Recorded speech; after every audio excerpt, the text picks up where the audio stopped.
శ్రీ పోతులూరి వీరబ్రహ్మేంద్ర స్వామి వారిని పూజించిన కాలజ్ఞానాన్ని విన్నా సరే కష్టాలు తొలగిపోతాయి, ఉత్తమ ఫలితాలు లభిస్తాయి. అన్నాజయ్యకు బ్రహ్మంగారు బోధించిన కాలజ్ఞానం విందామా? చతురంగ బలాలతో రాజ్యాలేలే రాజులు హరించిపోతారు, జార చోరులు ఎక్కువవుతారు, మత కలహాలు చుట్టుముడతాయి, ఊరూరా శక్తి పుట్టి ప్రపంచం తల్లడిల్లుతుంది. మేకపోతులు రాత్రుల సమయంలో అరుస్తాయి, ఆ అరుపులు విని కొందరు, తిరుపతిలో ధూమకేతువు పుట్టి దాన్ని చూసి కొందరు చనిపోతారు. పిడుగుపాటుకు నదులు ఇంకిపోతాయి, అగ్ని వెన్నెల్లా చల్లగా ఉంటుంది. అమావాస్య రోజున చంద్రుడు ఉదయించగా కొందరు నేత్రాలను కోల్పోతారు. బెంగుళూరు నందయ్యను వాడు ఉద్భవిస్తాడు, అది మీకు నిదర్శనం. ఉత్తర దిక్కున శుద్ధ పాడ్యమ రోజున ఉరుములు మెరుపులు మెరిసి పిడుగు పడగా వెనువెంట మాయ జంగాలు అడుగుకు 7 అడుగులు నడుస్తూ వస్తారు. తల్లిని పిల్లలు, పిల్లలను తల్లులు చూడక పొలాల నుండి తిరుగుతూ ఉంటారు. కాయకసరులతో కడుపు నిండకే రేగడి మన్నును రాత్రి పగళ్ళు తిని దాని వలన కొందరు చనిపోతారు. అర్ధరాత్రులందు గ్రామాల్లో కేకలు వినిపిస్తూ ఉంటాయి. శీలవతులు నీడల్లో పడి చనిపోతారు, ఆచారవంతులు అనాచారులైపోతారు, ఉత్తమ కులములు అమంగళములైపోతాయి, వారికి ఇంకా అనేక గండాలు కలుగుతాయి. దుష్టులు నశిస్తారు, మహనీయుడగు లింగయ్య నిజరూపు చూపును, మనస్సులు కల్లోలపడును. శ్రీశైల తీర్థం నశిస్తుంది. శ్రీశైల మల్లికార్జునుడు మానవులతో మాట్లాడతాడు. నందికొండకు ఉత్తరాన గల గుహలో 108 గుర్రాలు వికృతి మానవులు ఉద్భవిస్తారు.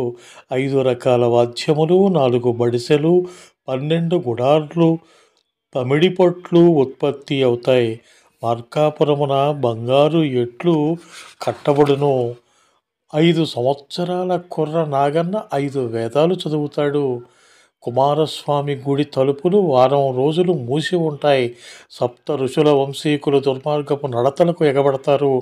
ద్విజులు సత్ప్రవర్తనల చూచుట కొలరు.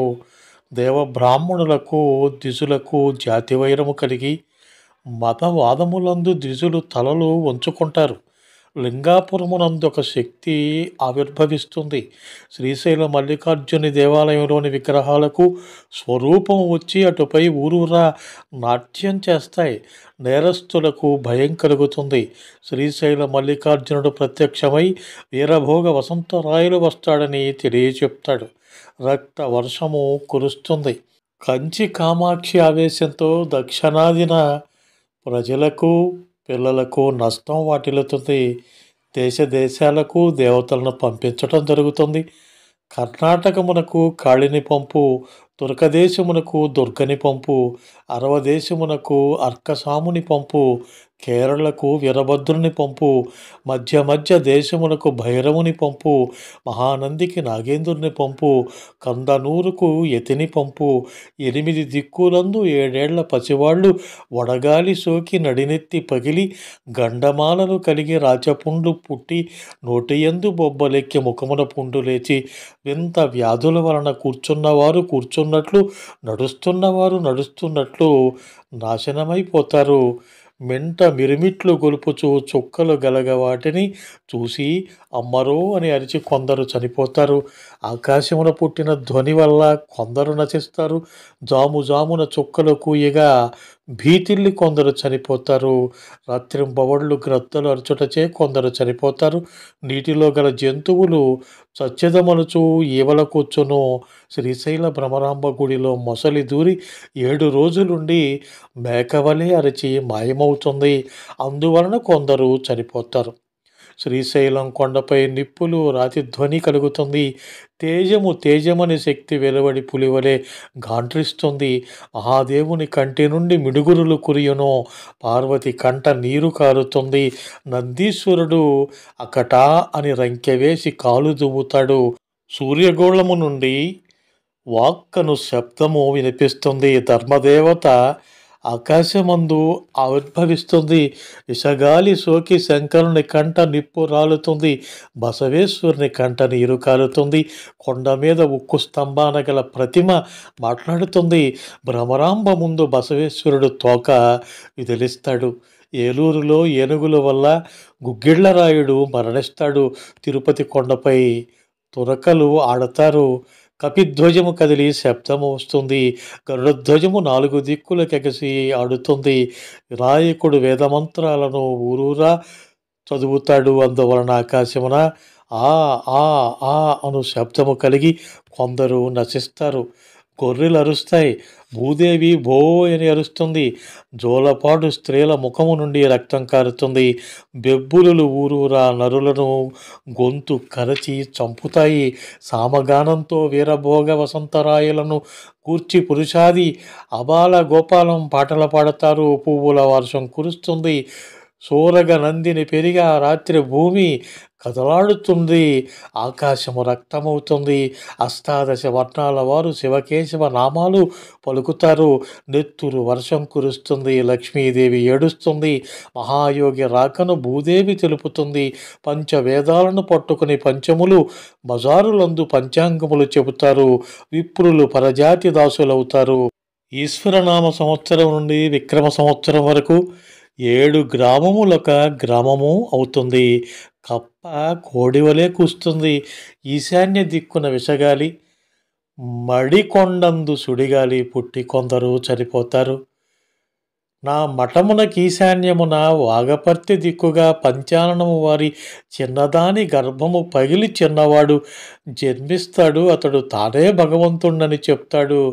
నా భక్తులది నమ్మరు అని బ్రహ్మంగారు కాలజ్ఞానంలో పేర్కొన్నారు. ఉత్తరాది అందొక మర్రి త్వరలో నెత్తిన కొమ్ములున్న మహాత్ముడు జన్మిస్తాడు. చీలిన చెట్టు నుండి ఈవలకొచ్చి దేశమున తానే భగవంతుడు అని అంటాడు. పడమటి అందొక చింతతొర్ర నుండి దిగంబరుడు అవతరించి దక్షిణాన తానే గొప్పవాడు అని అంటాడు. నా భక్తులు ఏవీ నమ్మజాలరు. నెల్లూరి సీమ నీటి మునుగుతుంది. 4 దిక్కుల యందు నలుగురు పుట్టి దేశం మీదకొస్తారు. నా మఠంపై ఆరెదొండతీగ పుట్టి ఒక్క రాత్రిలో 7 గడియలకు మఠమంతటా అల్లుకుని మార్గం లేకుండా పోతుంది. మక్కా యందు వరాహం పుట్టి మహమ్మదీయులకు తగువు పెట్టి తనను పట్టవచ్చిన వారికి చిక్కక బెజవాడ కృష్ణానది వరకు వచ్చి అదృశ్యమవుతుంది. అందువలన కొందరు చనిపోతారు. 100 పుట్లు నల్లులు నేలరాలతాయి. తిరుపతి యందొక విష్ణు భక్తుడు జన్మించి శివనామస్మరణమును 8 గడియలు తెరపి లేకుండా చేస్తాడు. లోకరక్షకుడు విష్ణువు గనుక బ్రహ్మ లేడు శివుడు లేడు అని హరిహర భక్తులు వాదులాడుకుంటారు. ఈ తర్కము శ్రీశైలం వరకు పోతుంది. ఋషులు తీర్పు చెప్పనేగెదరు. శివోదకము విష్ణోదకము అనువాదములేలా ఉదకము ఎవరిదైనా వాడుకొని పోవుడని సూచన చేస్తారు. అంత విష్ణుభక్తులు ఒక విష్ణుభక్తునికి విష్ణునామాలు దిద్ది పాతాళగంగ వద్ద కూర్చోబెడతారు. ఉదకము వారి స్వాధీనము కానందువల్ల విష్ణుభక్తుని లేపి శివభక్తుని కొకనికి శరీరమంతటా విభూతి వర్ధనమును దిద్ది పాతాళగంగలో కూర్చోబెడతారు. ఆ నీటి నుండి ఓంకార శబ్దం జనించును. నదీ తీరాలు సముద్రాలు ఉప్పొంగి ఒక జాము కాలంలో అండపిండ బ్రహ్మాండమందలి సమస్త జలము మానవుల శరీరమందలి రక్తము ఇంకిపోతుంది. నా భక్తులు ఒత్తులై నిలబడతారు. అంతటా 32 నాదాలు ఉద్భవిస్తాయి. సూర్యచంద్రులు గతులు తప్పుతారు. భూమి గిరగిరా తిరుగుతుంది. తలక్రిందులైపోతుంది. సమాధి పగిలి రక్తము వస్తుంది. నా భక్తులకు పంచాననం వారు సమాధి వద్ద ప్రాణములు విడుచుట మంచిదని బయలుదేరుతారు. అమావాస్య నాడైన చంద్రోదయం వలన అనేక విరక్తులు కలుగును. సాహసులు వీరకాశలను గట్టి నా మఠానికి వస్తారు. 7 గడివేలకు అల్లుకున్న ఆరెదొండ తీగ వలన నా మఠమునందేడు రోజులు పూజలు నిలిచిపోతాయి. కొందరు భక్తులు సాహసించి తీగను ఖండించి మఠంలోనికి ప్రవేశిస్తారు. మఠమున 1,11,000 గండ కత్తెరలతో మెడలు కత్తిరించుకుని మృతి చెందుతారు. రామదాసు రాజ్యం చూచెను. కావేరి గట్టు దెప్పేను. పట్టణాలు నశించేను.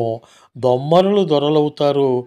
నా భక్తులు ధర్మమును వెదజల్లేరు. నా నామము అంగటయందు అమ్మబడేను. ఊరికొక గురువు అవతరిస్తాడు. నన్ను ఆ కాలజ్ఞానాన్ని పూజించిన వారులు సుఖపడతారు అని చెప్పేసి శ్రీమద్విరాట్ శ్రీ పోతులూరి వీరబ్రహ్మేంద్ర స్వామి వారు అన్నాజయ్యకు వివరించారు కాలజ్ఞానాన్ని. తదుపరి భాగంలో బనగానపల్లె నవాబుకు కాలజ్ఞానాన్ని బ్రహ్మంగారు ఏ విధంగా చెప్పారో తెలుసుకుందాం. మీకు ఈ వీడియో నచ్చితే లైక్ చేయండి, షేర్ చేయండి, కామెంట్ చేయండి. హోమగంధి క్రియేషన్స్ యూట్యూబ్ ఛానల్ని సబ్స్క్రైబ్ చేసుకోండి. మీకు తెలిసిన వారితో కూడా సబ్స్క్రైబ్ చేయించండి. మరిన్ని వీడియోల నోటిఫికేషన్ ముందుగా మీకు రావాలంటే పక్కనే ఉన్న బెల్ ఐకాన్ని ప్రెస్ చేసుకోండి. ఆల్ ఆప్షన్ని యాక్టివేట్ చేసుకుంటారు కదా.